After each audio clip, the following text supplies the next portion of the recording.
Hello, welcome to the Bedtime story with me. Tonight, I'm going to read you a bedtime story. The title is Little Bunny Sleepless Night by Roth and Valerie Gorbachev. Little Bunny had no brothers or sisters. He had his very own room with his very own bed, but sometimes he got lonely, so lonely that he couldn't fall asleep.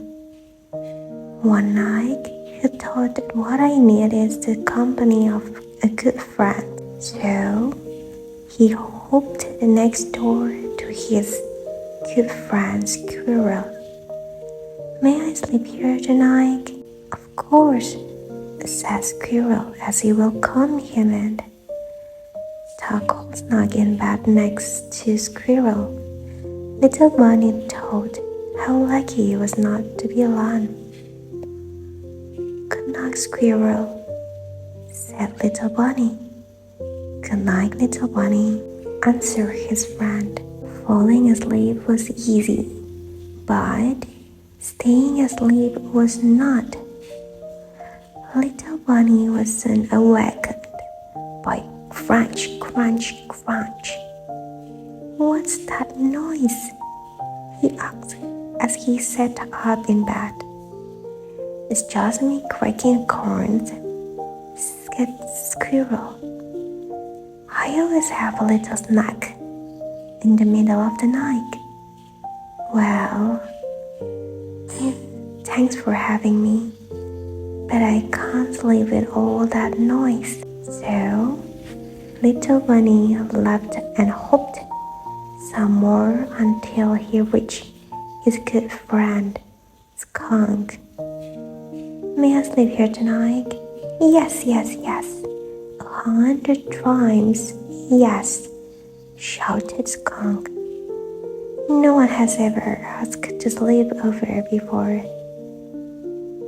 Afraid Little Bunny might change his mind, Skunk quickly pulled him inside. "This is fun," Skunk said as they got into their beds. Shortly after, they fell asleep, but not for long. Little Bunny was awakened by a terrible smell. "What smells?" he asked as he jumped up. "I'm afraid I do," said Skunk. "I forgot someone else was in my room. I got scared and sprayed."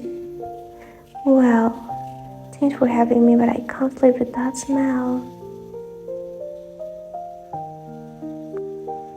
So, Little Bunny left and hopped some more until he reached his good friends, Porcupine. "May I sleep here tonight?" "Certainly," said Porcupine. "You take my bed and I'll sleep on the floor." "Yippee!" shouted Little Bunny as he climbed into Porcupine's bed and bounced around with excitement. "Ouch! He's quaint. What do you have in there?" "It's just my quill," said Porcupine. "I lose some every now and then." "Well, thanks for having me, but I can't sleep with those prickles." So, Little Bunny left and hopped some more until he reached his good friend Bear. "May I sleep here tonight?" "Why, sure, make yourself at home," said Bear.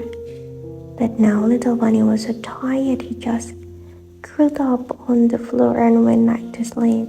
But very soon after, Little Bunny was awakened by a loud rumbling noise. "Oh no, it's thundering," he thought. But it wasn't thundering at all. His friend Bear was snoring.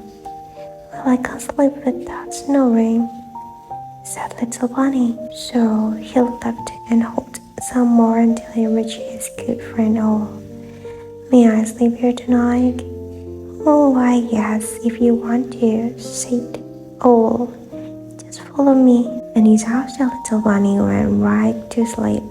But soon he was wakened by a bright light shining in his eye. Put the light out, he shouted. I can't, said Owl. I stay up reading every night. That's how I got to be wise. Well, since you are so wise, could you please tell me how I'm ever going to get some sleep? That's easy, said the owl. Just go back home where you belong. Little bunny took his wise friend's advice to try to hope. He dragged himself home. His bed never looked so good to him before. He jumped right in. How wonderful, he said to himself as he snuggled down. No crunching noise, no terrible smell, no prickly quills, no snoring and no bright lights. Just me by myself and peace and quiet. Now I can fall asleep.